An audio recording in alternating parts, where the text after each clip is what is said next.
If you're a teacher looking to bring more excitement into your STEM lessons, the University of Hawaii has a free resource to help.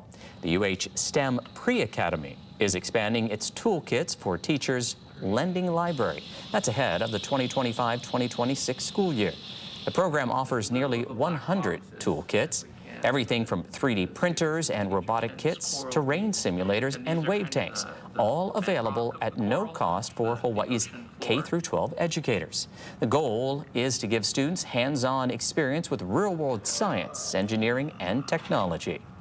Using those tools, using that equipment, engaging that way, it's giving students the opportunity to be scientists, to be engineers, to be computer scientists or mathematicians, so that they're actually asking questions, they're collecting data, they're analyzing their data, they're working together in a community. Many of the kits are based on research by UH scientists, like coral bleaching and wave energy experiments.